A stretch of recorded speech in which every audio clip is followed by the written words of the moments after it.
lunch time nila ngayon. Kaya gutom. Ayan.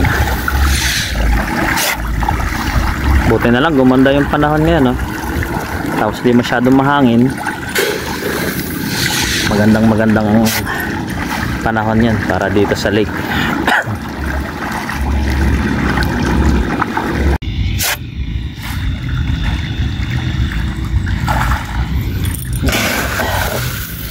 Mararamdaman nyo kung busog na sila, oh. Makikita nyo sa kilos nila, hindi na sila ganun ka-excited kumain. So pagka ganyan, so nabubusog na sila. Ayos. So, pero kailangan pa rin ituloy natin yung program ng ating pagpapakain. Yan. So ito, after na mapakain sila, yan. So lumulubog na sila sa ilalim. So dito naman tayo sa kabilang side. Ayan. Tingin natin. Gutom na rin to, eh. Ayan. So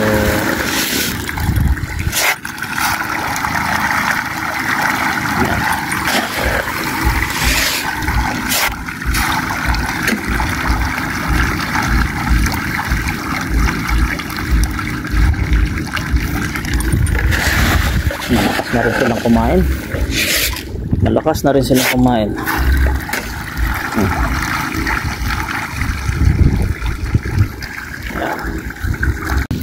So ito na lang maliliit yung natitira natin, papakainin natin. At tapos na uli. Ito. So tatlo pa. Medyo maliliit, eh, kaya nagpalit tayo ng pagkain para halos makakain lahat, no? Kasi pagka yung malaki, eh, may naiiwan pa rin, eh, pagka nag-agawan sila. Ayan, pag nag-agawan sila, hindi na makakain yung maliliit. Palitan lang natin ng pakain hanggang sa lumaki sila. Ayan.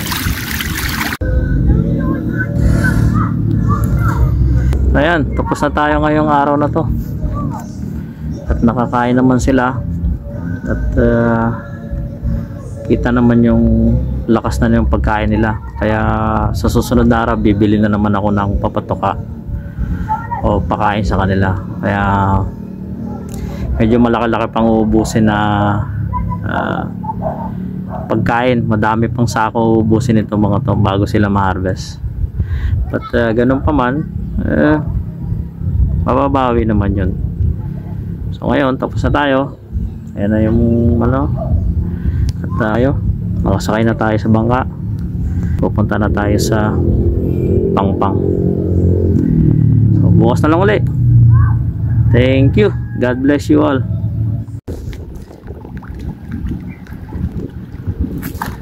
Malakas ang hangin, parang uulan. Uy, ay, ay. Pero kailangan pa rin natin pakainin tong mga alaga natin. Doon tayo pupwesto sa dulo para yung pagkain ay hindi tumapon. So pupwesto tayo dito. Ayan.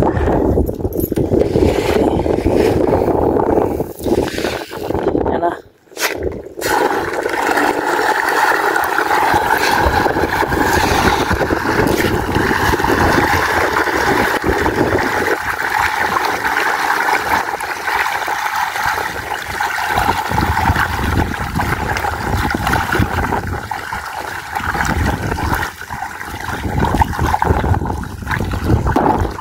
So ito na yung harvestin natin uli sa katapusan ng Setyembre. So nalalaki na natin sila ng mas maganda, mas mataba, para mas maganda rin yung yan. So pakainin pa natin.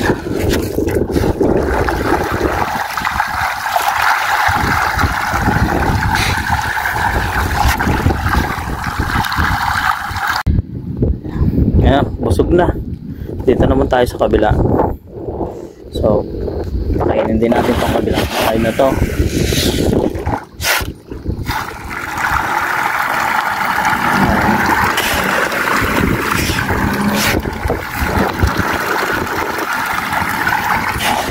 humahabol na rin sila ng laki. So napakaganda nito pagka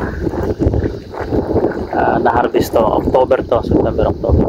Pagkatapos itong nasa likod ko, sila naman yung susunod, October. Yan. Malakas na naman yung hangin. Yan. Ito yung patukan natin sa kanila.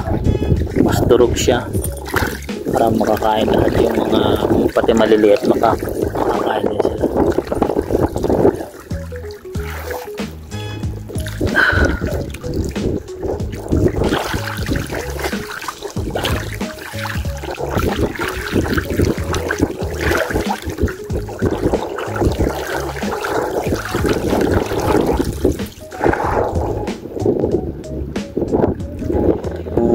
Isang timba para dito.